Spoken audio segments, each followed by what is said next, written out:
What's up, guys? My name is Skylar, and I am the HSM intern here at Eastside.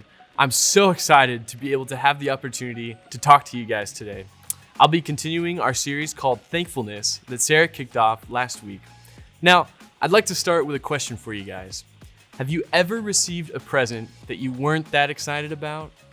Let's watch this short clip of some kids who found it very hard to be thankful for their presents. Wow, a battery and an onion. What's wrong? I don't want an onion. Did you smell your onion? Here, smell it. Oh, I smelled it.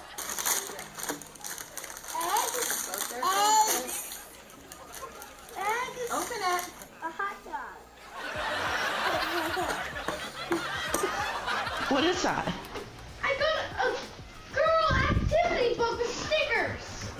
I'm not a girl. I'm not a boy. I'm not a boy either. The worst present ever.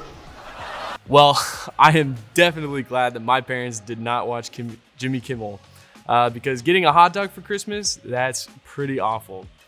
Now, guys, let me be the first to say that thankfulness is hard, especially when we don't appreciate the gifts that we have received for what they are. It's hard sometimes. I mean, life can hit us out of nowhere, and it can be hard to find that gratitude. I know I have definitely struggled to be thankful when things get stressful. But today, I want to talk about why we can be thankful no matter what we are going through.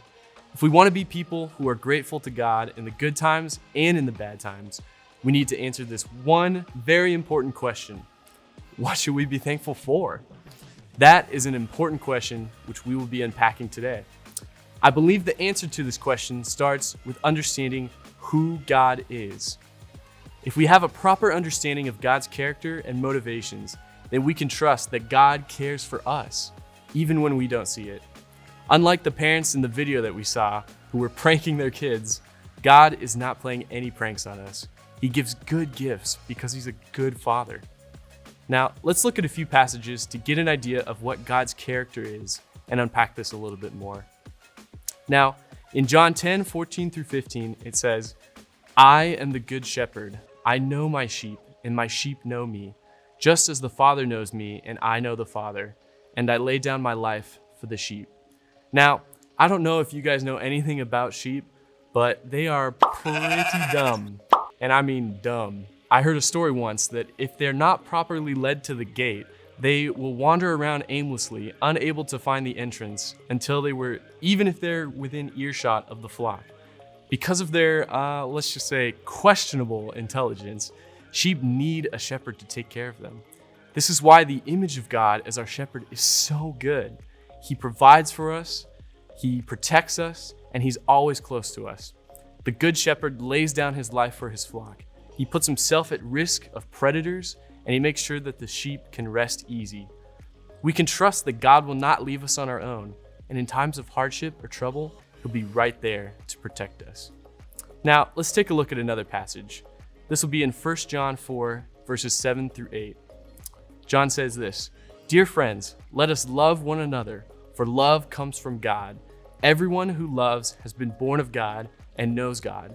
Whoever does not love does not know God, because God is love." Now, that passage has a lot of God and a lot of love. But I think what John is communicating in this verse is that love is an essential aspect of God's character. He cares for us deeply, and he wants to care for each of us as well. But he doesn't just say that he loves us, he has proven it with his actions. If we're to be thankful to God, we need to know what he has done for us. So let's look at another passage.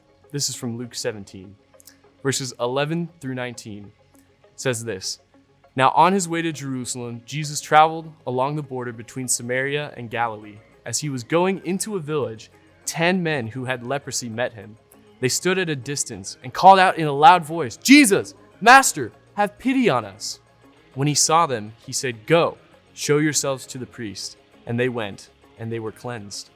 One of them, when he saw he was healed, came back, praising God in a loud voice. He threw himself at Jesus' feet and thanked him, and he was a Samaritan. Jesus asked, 'Were not all 10 cleansed? Where are the other 9?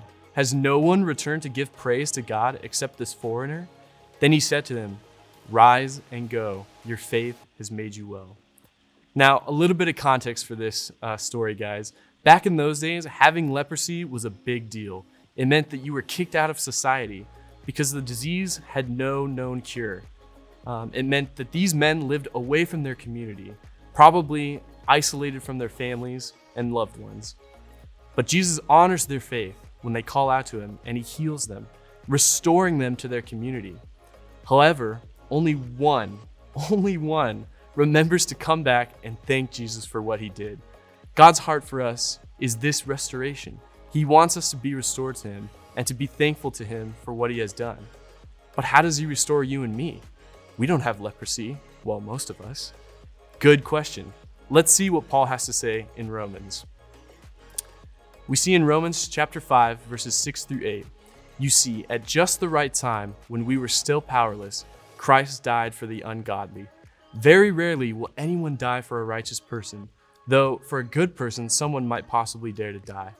But God demonstrates his own love for us in this: while we were still sinners, Christ died for us." Guys, that's the key verse right there, that while we were still sinners, Christ died for us. Just like how Jesus restored the men with leprosy, God has given us the greatest gift of all, eternal life with him.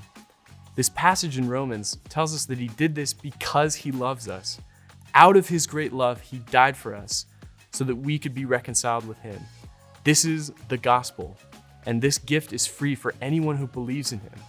Now that is a good gift, and it is definitely something to be thankful for. Just like how the man was restored to community when Jesus healed him, we too are restored to our relationship with God through Jesus. If you have never made that decision to follow Jesus before, this is what it's about.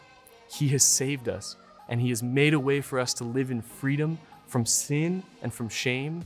He wants to reconcile you to himself. But the question is, will you let him?